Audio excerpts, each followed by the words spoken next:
কুমার নামের এক লোক কাশবন গ্রামে বাস করত। কুমার তার স্ত্রী কন্যা নিয়ে একসাথে থাকতো। কুমারের স্ত্রীর নাম লায়লা আর তার মেয়ের নাম চাঁদনি। চাঁদনি যেদিন জন্ম নেয় রাতে চাঁদের আলোয় ঝলমল করছিল, তাই তার নাম রাখা হয় চাঁদনি। চাঁদনিকে সবাই সংক্ষেপে চাঁদ বলে ডাকতো। একদিন, চাঁদ মা, চাঁদ, কোথায় তুই?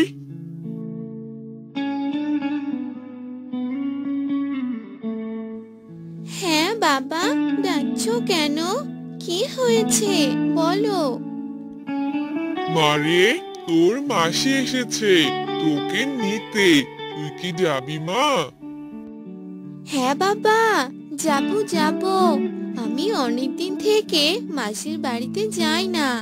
মাসির বাড়িতে খুব মজা হবে। আচ্ছা আচ্ছা মা, তৈরি হয়ে নে, তোর মাসি তোর জন্য অপেক্ষা করছে। আচ্ছা বাবা, ঠিক আছে। এরপর চাঁদ তৈরি হয়ে তার মাসির সাথে যায়। চাঁদের মেশো একটা বাড়ি কিনেছে। বাড়িটা বেশ পুরনো, আর সে বাসায় পুরনো আসবাবপত্র আছে। চাঁদমা, তুই আজ থেকে তোর ভাইয়ের সাথে এই ঘরেই থাকবি। আচ্ছা মাসি, ঠিক আছে। কিন্তু মাসি, তোমার ঘরে তো অনেক বড় একটা আয়না। ওই আয়নাটা দিয়ে তোমরা কি করবে? মারে, ওগুলো পুরনো আসবাবপত্র। তোর মেশো বাড়িটা কেনার সময় ওগুলো ঘরেই ছিল। অত বড় আয়না দিয়ে আমি কি আর করব? ও, বুঝতে পেরেছি। মাসি, ওই আয়নাটা তুমি আমাদের ঘরে দিও। আচ্ছা রে মা, ঠিক আছে। এরপর বড় আয়নাটা চাঁদের ঘরে রাখে, আর চাঁদ সেই আয়নার সামনে বসে নিজেকে দেখতে থাকে। হঠাৎ সে আয়নায় একটা ছায়া দেখতে পায়, আর চাঁদ চমকে ওঠে। এ এ এ কে? আয়নায় কিসের ছায়া? কে? কে? এরপর আয়নার ভিতরে এক সুন্দর মেয়েকে দেখতে পায়। এ এ এ কে? কে? কে তুমি? ভয় পেও না, আমি হচ্ছি মায়া। আমি পড়ি, কিন্তু এখন আমি তোমার মতোই একটা মানুষ। কিন্তু তুমি আয়নার ভিতরে কি করে গেলে? এই আয়নার ভিতরেই আমি থাকি। এটা আমাদের মায়াপরী দেশ। তুমি কি আসবে আমাদের দেশে? আমি আমি কি করে ভিতরে যাব? তুমি আয়নার সামনে হাত বাড়িয়ে দাও, আমি তোমাকে ভিতরে নিয়ে আসবো। এরপর চাঁদ আয়নার সামনে হাত বাড়িয়ে দেয়, আর আয়নার ভিতরে থাকা মায়া হাত ধরে চাঁদকে মায়া পরিদেশে নিয়ে যায়। আর এত সুন্দর দেশ দেখে চাঁদ অবাক হয়ে যায়, আর বলে, আরে বাহ, এত সুন্দর জায়গা! আমি তো আগে কখনো দেখিনি। আচ্ছা মায়া, তোমার বাড়ি তো দেখতে পাচ্ছি না। চাঁদ, এটা হচ্ছে আমাদের দেশ। আমাদের বাসা আরো ভিতরের দিকে। চলো, আমি তোমাকে আমার বন্ধুদের সাথে পরিচয় করিয়ে দেই। এরপর মায়া চাঁদকে নিয়ে এক গাছের কাছে যায়। গাছের পুরো গায়ে তেল লাগানো ছিল। এরপর গাছকে দেখিয়ে মায়া বলে, চাঁদ, এ হলো আমার গাছ বন্ধু। গাছ বন্ধু, এ হচ্ছে চাঁদ। বাহ, ভারী মিষ্টি মেয়ে। চাঁদ, তুমি কেমন আছো? তুমি কি আমাদের বন্ধু হবে? ইস, একে গাছ কথা বলতে পারে? কিন্তু গাছটার তো অনেক কষ্ট হচ্ছে। হ্যাঁ গাছ বন্ধু, আমি তোমার বন্ধু হব। কিন্তু তোমার এ অবস্থা হলো কি করে? চাঁদ, আমি তোমাকে সব বলবো। আগে তুমি চলো, আমার আরো বন্ধু আছে। এরপর মায়া চাঁদকে নিয়ে এক ফুলের বাগানে যায়, আর সেখানে অনেক ফুল ছিল। চাঁদ যখন এদিক ওদিক তাকাচ্ছিল, তার সামনে একটা ছোট্ট পরী আসে। মায়া বন্ধু, তুমি এসেছো, কিন্তু তোমার সাথে কে? কাকে নিয়ে এসেছো? লালপরি, এ হচ্ছে আমার বন্ধু চাঁদ। ও একজন মানুষ। চাঁদ, এ হচ্ছে আমার বন্ধু লালপরি। লালপরি? কিন্তু লালপরি এত ছোট কেন? বলছি, আমি তোমাকে সব বলছি। আসলে আমাদের এই মায়াপুরী রাজ্য শেষ হতে চলেছে। আমরা এখানে সবাই জাদু জানতাম, আর এক ডাইনি এসে আমাদের পরিরাজ্যকে দখল করেছে, আর আমাদের সবার জাদু ছিনিয়ে নিয়েছে। গাছবন্ধুকে অনেক তীর মেরেছে। এরকম মায়াপুরী রাজ্যে সকলে অনেক কষ্টে আছে। সেই ডাইনিকে মারার জন্য এক মানুষের সাহায্য লাগবে। তাই আমি পরিরাজ্য থেকে পালিয়ে সেই আয়নায় থাকতাম, কোনো মানুষের অপেক্ষায়। অবশেষে তুমি আমাকে দেখতে পেয়েছো। বলো চাঁদ, তুমি কি আমাদের সাহায্য করবে? আমি আমি তোমাকে কিভাবে সাহায্য করব? সবে বলবো, আগে চলো আমার রাজ্যে যাই। এরপর মায়া চাঁদকে নিয়ে তার রাজ্যে যেতে থাকে। এক পাহাড়ের সামনে গিয়ে মন্ত্র বলে, আর তারা দুজন সে রাজ্যে চলে যায়। রাজ্যের ডাইনি ভীষণ রেগে থাকে। সে তার জাদুর রুমে বলছিল, আর মাত্র কিছুক্ষণ, তারপর আমি মহাশক্তিশালী হয়ে যাব। ওই মায়াপুরী কোথায় পালাবে, সেখান থেকেই ওকে ধরে আনবো। ওর রক্ত পান করেই তো আমি আমার রানীর রূপ ফিরে পাবো।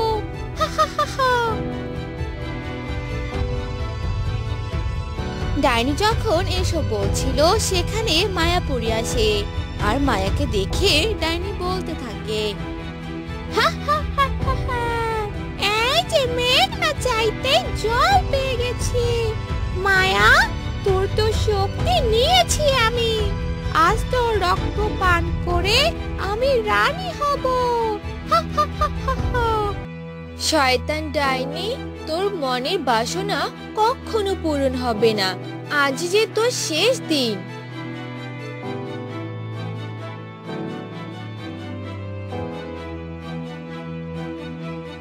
মায়া এ কথা বলতেই চাঁদ পিছন দিক দিয়ে ডাইনির মাথায় লাঠি দিয়ে জোরে মারে, আর ডাইনি সাথে সাথে বসে পড়ে। টেবিলে রাখা বোতলে জাদুর পানি মায়া পান করে, আর সাথে সাথে মায়া তার শক্তি ফিরে পায়, আর তার ডানাও হয়। শয়তান ডাইনি, এবার তুই কিভাবে রক্ষা পাবি? আজ যে তোর আর রেহাই নেই। আমি আমার শক্তি পেয়ে গেছি। আমাকে মেরো না, আমি আর তোমাদের কারো কোনো ক্ষতি করব না। ছেড়ে দাও আমাকে। না, তোমাকে আমরা কিছুতেই ছাড়বো না। তোমার কারণে এই রাজ্যের সবাই অনেক কষ্টে আছে। আজ আমার হাতে তোমার মৃত্যু। এ কথা বলে চাঁদ ডাইনির গায়ে আগুন ধরিয়ে দেয়, আর ডাইনি সেখানেই মারা যায়। এরপর মায়াপুরী রাজ্যে সবাই মুক্ত হয়ে যায়। সবাই চাঁদকে বিদায় দিচ্ছিল। মায়াপুরী, আমাকে এখন যেতে হবে। তোমরা সবাই ভালো থেকো বন্ধুরা। তুমিও ভালো থেকো বন্ধু। আমি তোমাকে কিছু উপহার দিতে চাই, যা দিয়ে তুমি তোমার পরিবারকে সাহায্য করতে পারবে। এরপর মায়াপুরী চাঁদকে অনেক স্বর্ণ মুদ্রা দেয়, আর চাঁদ সবাইকে বিদায় জানিয়ে চলে যায়। আর তার মাসিকে সব কথা বলে। সব শুনে মাসি বলে, সত্যি বলছিস চাঁদ? আসলে তুই চাঁদ কপালি রে। অনেক ভাগ্য করে তোর বাবা মা তোকে পেয়েছে। মাসি, 1 হাঁড়ি স্বর্ণ আমি তোমাদের দিলাম, আর 1 হাঁড়ি বাবা মাকে দিব। মাসি, এই আয়নাটা আমাকে নিয়ে যেতে দিবে গো? হ্যাঁ হ্যাঁ, এই আয়না দিয়ে আমরা কি করব, তুই নিয়ে যা। এরপর চাঁদ সে আয়না আর স্বর্ণ মুদ্রাগুলো বাড়িতে নিয়ে যায়। আসলে চাঁদ অনেক ভালো মেয়ে, একদম চাঁদ কপালি। চাঁদ সে আয়নায় মাঝে মাঝে যেত আর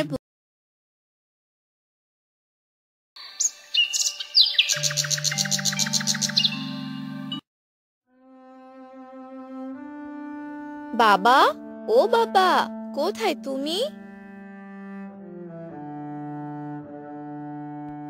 কিরে মা, কি হয়েছে? এভাবে ডাকছিস কেন? বল, কি বলবি? বাবা, আমাদের গ্রামে অনেক অসহায় মানুষ আছে, আমি তাদের সাহায্য করতে চাই। এটা তো খুবই ভালো কথা রে মা। তোর এই কথা শুনে আমার অনেক ভালো লাগলো। তুই যা করবি তাতেই আমি সহমত। আচ্ছা বাবা, ঠিক আছে।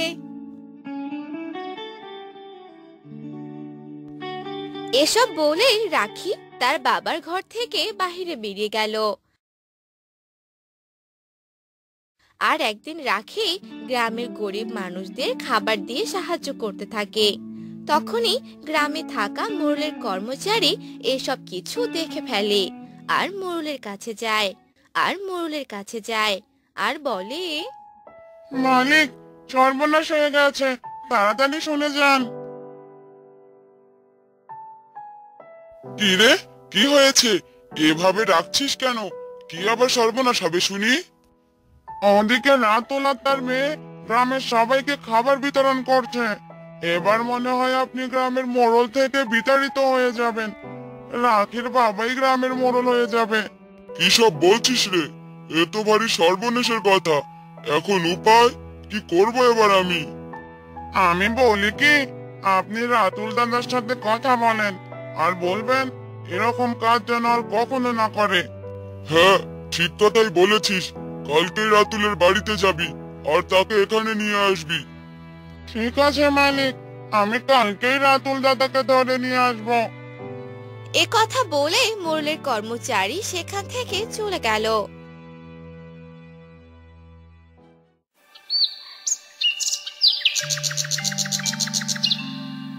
আর সকালে রাতুলকে নিয়ে মোড়লের বাড়িতে এলো। কি ব্যাপার মোড়ল মশাই, আপনি আমায় ডেকেছেন? হ্যাঁ, ডেকেছি। তুমি আর তোমার মেয়ে এসব কি শুরু করেছো? তোমরা নাকি গ্রামের মানুষদের খাবার বিতরণ করছো? হ্যাঁ মোড়ল মশাই, গ্রামে যারা অসহায় মানুষ আছে তাদেরকে খাবার দিচ্ছি, এতে দোষের কি? এটা কি তোমাদের কাজ নাকি? আমি গ্রামের মোড়ল, আমি গ্রামের মানুষদের সাহায্য করব। হ্যাঁ মোড়ল মশাই, আপনিও করেন, এখানে কোনো সমস্যা নেই। আপনি গ্রামের মোড়ল জন্য কি শুধু আপনি দান করবেন তা নয়, সবাই দান করতে পারবে। এবার আমি আসি। রাতুলের এত বড় সাহস, আমার কোনো কথাই শুনলো না আর আমার সাথে এভাবে কথা বলে চলে গেল। দেখলেন তো মালিক, এই লোক বেশি সুবিধের না। যত তাড়াতাড়ি সম্ভব এর একটা ব্যবস্থা করেন। হ্যাঁ, তুই ঠিক কথাই বলেছিস, এর একটা ব্যবস্থা করতেই হবে। আচ্ছা, ঠিক আছে মালিক। এরপর মোড়লের কর্মচারী সেখান থেকে চলে গেল আর বাজার করে নিয়ে এলো। এভাবে কিছুদিন চলে গেল। একদিন মোড়ল তার কর্মচারীকে বলল, শোন, আমি শুনেছি ওই রাতুলের মেয়ের নাকি একটি দোকান আছে আর সেই দোকানের কারণেই তারা এত উন্নতি করতে পারছে। হ্যাঁ হ্যাঁ মালিক, আপনি ঠিক শুনেছেন। আমার কথা মন দিয়ে শোন, তোরা ওই দোকানটা ভেঙে দিয়ে আসবি, কেউ যেন কোনোভাবে কিচ্ছু টের না পায়। অন্যদিকে রাখি সেই দোকানে বসে সবাইকে খাবার দিচ্ছিল। তখনই সেখানে দুটো লোক চলে আসে আর তারা বলাবলি করতে থাকে। এই জানিস, শুনেছি মোড়লের বাড়িতে নাকি অনেক গহনা আছে। সেই ঘর থেকে সেগুলো গহনা চুরি করতে পারলেই আমরা তো ধনী হয়ে যাব। চল, আমরা কালকেই চুরি করতে যাব। আমরা তো এই গ্রামে নতুন, তাই এখানে কেউ আমাদের চিনবে না। এ কথা বলে তারা খাবার খেয়ে রাখিকে টাকা দিয়ে সেখান থেকে চলে গেল। তখনই রাখি বলতে লাগলো, সর্বনাশ হয়ে গেছে, এরা যে মোড়ল মশাইয়ের বাড়িতে চুরি করতে যাবে। না না, এ কথা মোড়ল মশাইয়ের কাছে পৌঁছাতে হবে। তাড়াতাড়ি দোকানটা বন্ধ করে মোড়ল মশাইয়ের বাড়িতে যাই। এ কথা বলে রাখি মোড়ল মশাইয়ের বাড়িতে গেল আর মোড়ল মশাইকে সব কথা জানিয়ে দিল। এসব শুনে মোড়ল বলল, তোর কথা যদি সত্যি হয় তাহলে তো ভালো, আর যদি মিথ্যে হয় তাহলে তোদেরকে শাস্তি দেব। ঠিক আছে মোড়ল মশাই, আপনি যা বলবেন তাই হবে, কিন্তু আমি কোনো মিথ্যে কথা বলিনি, যা বলেছি সব সত্যি। আমি এবার আসি।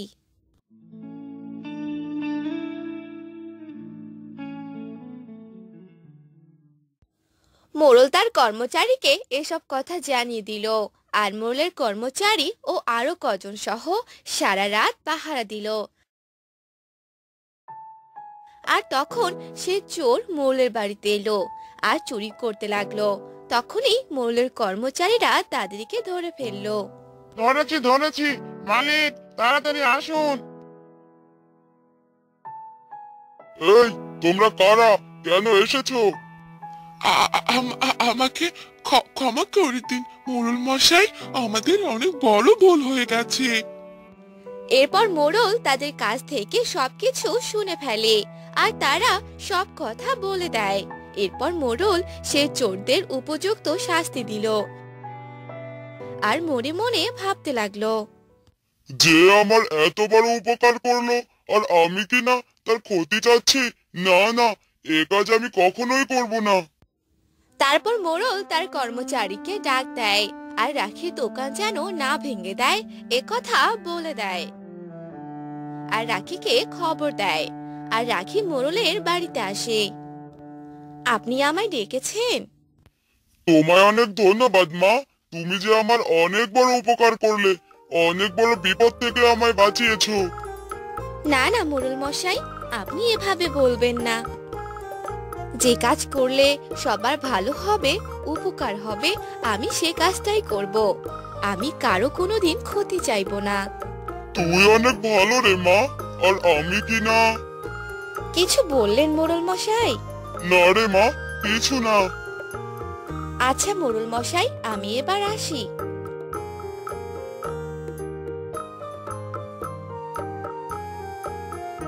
এ কথা বলে রাখি সেখান থেকে চলে গেল আর মোড়ল বলতে লাগলো, আমাদের এই গ্রামে রাখির মতোই একটা বুদ্ধিমতী মেয়ের দরকার। অন্যদিকে রাখি বাড়িতে চলে যায় আর তারপর থেকে গ্রামের মানুষদের সাহায্য সহযোগিতা করতে থাকে। ও রাখি তার হাতের খাবার বানিয়ে সবাইকে খাওয়াতে থাকে আর গ্রামের সবাই। একটি শহরে মোহনা নামে একটি মহিলা বাস করত। তার একটি মেয়ে ছিল। মোহনার স্বামী ব্যবসা করত, তাই বেশিরভাগ সময়ই বাহিরে থাকতো। মোহনার মেয়ের নাম ছিল মিলি। মোহনা তার মেয়েকে বেশি ভালোবাসতো না, কারণ মোহনা দেখতে অনেক সুন্দর ছিল আর মিলি দেখতে অনেক কালো ছিল। একদিন মিলি তার মাকে বলল, মা মা, আমার খুব খিদে পেয়েছে, আমাকে খেতে দাও মা। আমি কি খাবার হাতে নিয়ে বসে আছি নাকি যে তুই আমার কাছে খাবার চাচ্ছিস? তুমি আমাকে খাইয়ে দাও মা, আমি তোমার হাতে খাবার খাবো। বেশি কথা বলিস না তো, খেলে নিজের হাতে খা, আর খেতে না চাইলে এখান থেকে চলে যা। মা আমাকে একটুও ভালোবাসে না, আমাকে কোনো দিনও খাইয়ে দেয় না। আমার যে মায়ের হাতে খাবার খেতে অনেক ইচ্ছে করে। এই বলে মিলি কান্না করতে করতে রান্নাঘরে গেল আর একা একা খাবার নিয়ে খেতে লাগলো। একদিন মিলি সকালে তার মাকে বলল,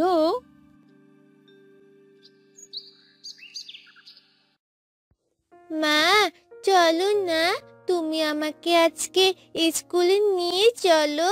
সবারই মা বাবা তাদের বাচ্চাদের নিয়ে স্কুলে আসে, কিন্তু তুমি আমাকে নিয়ে কখনো যাওনি। আজকে চলো না মা। আমি যদি তোকে নিয়ে তোর স্কুলে যাই তাহলে তো সবাই আমাকে নিয়ে অনেক হাসাহাসি করবে রে। বলবে মা আর মেয়ে একদম আলাদা। তোকে নিয়ে স্কুলে গেলে আমার তো কোনো মান সম্মান থাকবে না। বেশি কথা না বলে তাড়াতাড়ি স্কুলে চলে যা। এ কথা শুনে মিলির মন অনেক খারাপ হয়ে গেল, আর মিলি মন খারাপ করে স্কুলে চলে যায়। আর স্কুল থেকে ফেরার পথে মিলি বলতে থাকে, আমার যদি একটা ভালো মা থাকতো তাহলে অনেক ভালো হতো। আমাকে প্রতিদিন খাবার খাইয়ে দিত, আমাকে নিয়ে স্কুলে আসতো। ইস, অনেক মজা হতো তখন। এসব বলে মিলি বাড়ির দিকে আসতে লাগলো। তখনই রাস্তার পাশের গাছে থাকা একটি ডাইনি এসব কথা শুনতে পেল। আরে, মেয়েটা মনে হয় অনেক অসহায়। মেয়েটার মা বুঝি মেয়েটাকে ভালোবাসে না, এই জন্যই মেয়েটা এভাবে কথাগুলো বলছে। যাই, মেয়েটার পিছু করি।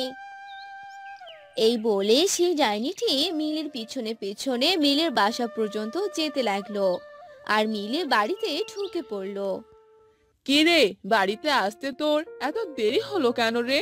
কোথায় গিয়েছিলি আড্ডা দিতে শুনি? মা, আমাকে তো হেঁটে হেঁটে আসতে হয়েছে, তাই তো দেরি হয়ে গেল। আর তুমি তো আমাকে কোনো টাকাও দাওনি যে গাড়িতে করে আসবো। হয়েছে হয়েছে, এত কথা শুনতে চাইনি। এখন তাড়াতাড়ি এই কাপড়গুলো ধুয়ে নে। মা, আমার শরীর তো এখন অনেক ক্লান্ত। আমার কাপড়গুলো তুমি ধুয়ে দাও মা। কে? কি বললি তুই? তুই আমাকে কাজের কথা বললি? তোর সাহস কি করে হলো আমাকে হুকুম করার? এই বলে মোহনা মিলিকে মারতে থাকে, আর মিলি কাঁদতে কাঁদতে বলে, মা, আমাকে তুমি মেরো না মা, আমার যে অনেক লাগছে। এরপর মোহনা সেখান থেকে চলে যায়, আর মিলি তার ঘরে চলে যায়। তখনই সেখানে ডাইনিটা আসে। আরে মিলি, তুমি এভাবে কাঁদছো কেন? আমি আছি, তুমি আমাকে সব কথা বলতে পারো মা। ডাইনি ভূত, ডাইনি ভূত। ডাইনিকে দেখেই মিলি অজ্ঞান হয়ে যায়, আর ডাইনি মিলির জ্ঞান ফেরায়, আর মিলি চোখ খোলে। মেরো না আমাকে। না না মিলি, আমি তোমাকে মারতে আসিনি, আমি যে তোমার মা হতে চাই। মা, ডাইনি কি করে আমার মা হবে? আমার মা তো আছে, তোমাকে আমার চাই না। তুমি চলে যাও এখান থেকে। আমি সব জানি মিলি, তোমার মা তোমায় একটু ভালোবাসে না। তোমার অনেক কষ্ট হয়। তোমার এই কষ্ট দেখে আমার অনেক খারাপ লেগেছে, তাই আমি তোমার মা হতে এসেছি। তুমি সত্যি বলছো আমার মা হবে? আমাকে অনেক ভালোবাসবে, আমাকে স্কুলে নিয়ে যাবে, আর আমাকে খাবারও খাইয়ে দিবে? হ্যাঁ, আমি সব করব। ডাইনির মুখে এসব কথা শুনে মিলি অনেক খুশি হয়ে যায়, আর ডাইনিকে মা বানিয়ে নেয়। এরপর থেকে সে ডাইনি অদৃশ্য হয়ে সব কাজ করত। মিলিকে খাবার খাইয়ে দেওয়া থেকে শুরু করে সব করে দিত। ডাইনির এমন ভালোবাসা পেয়ে মিলি অনেক খুশি হলো। আরে আজ হঠাৎ এত বাতাস কোথা থেকে এলো? যাই, দরজা জানালা সব লাগিয়ে দিয়ে আসি, তারপর শুয়ে পড়বো।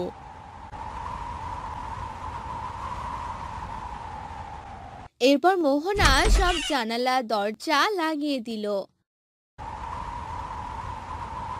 আর শুয়ে পড়লো। আর কিছুক্ষণ পর সেগুলো আবার খুলে গেল আর অনেক আওয়াজ করতে লাগলো। এসব আওয়াজ শুনে মোহনার ঘুম ভেঙে গেল। একে, আমি তো এসব লাগিয়ে রেখেছিলাম, কিন্তু এগুলো খুলে গেল কি করে? মোহনা বিছানা থেকে উঠে আবার সেগুলো লাগিয়ে দিল। আর দরজা লাগাতে গিয়ে মোহনা কারো পায়ের আওয়াজ শুনতে পেল। আরে এত রাতে আবার কে হাঁটছে? মিলে উঠেছে নাকি? যাই, দেখে আসি। এসব বলে মোহনা বাহিরে বের হলো আর পায়ের আওয়াজ শুনে শুনে সামনে যেতে লাগলো। আর মোহনা ডাকতে লাগলো, মিলি, মিলি। তখনই সেই ডাইনিটা মোহনার ঘাড়ে হাত দিল। আর মোহনা চমকে উঠল আর পিছনে তাকালো। ভূত, ভূত, ভূত, ভূত! আ!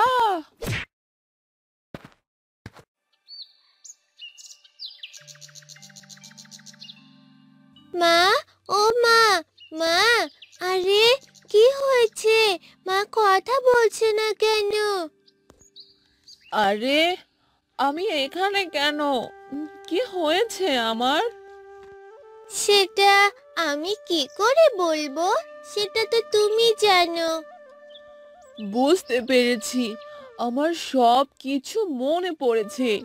এ বাড়িতে ডাইনির আত্মা ঘুরছে। আমাকে আজই তান্ত্রিক নিয়ে আসতে হবে। ডাইনিকে তাড়াতেই হবে। যাই, তান্ত্রিককে গিয়ে খবর দেই।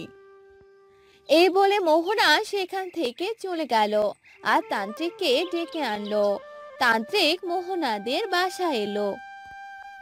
তোর বাড়িতে এক ডাইনি এসে পড়েছে। সেই ডাইনিটি একটি আম গাছে ছিল। আমি যে তার গন্ধ শুনতে পারছি। এসব আপনি কি বলছেন বাবা? এ তো অনেক ভয়ঙ্কর। আপনি তাড়াতাড়ি এই ডাইনিকে নিয়ে যান। চিন্তা করিস না, সব ঠিক হয়ে যাবে।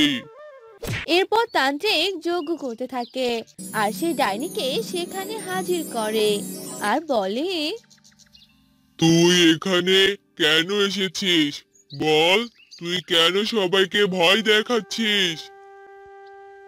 আমি আমার মেয়ের কাছে এসেছি। মেয়ে? কে তোর মেয়ে?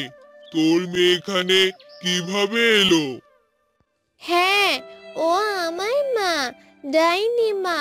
আমার এই মা অনেক ভালো, আমাকে অনেক ভালোবাসে, তাই তো এখানেই থাকে আমার কাছে। হ্যাঁ, এই হলো আমার মেয়ে। আমার মেয়ে সব কি বলছে?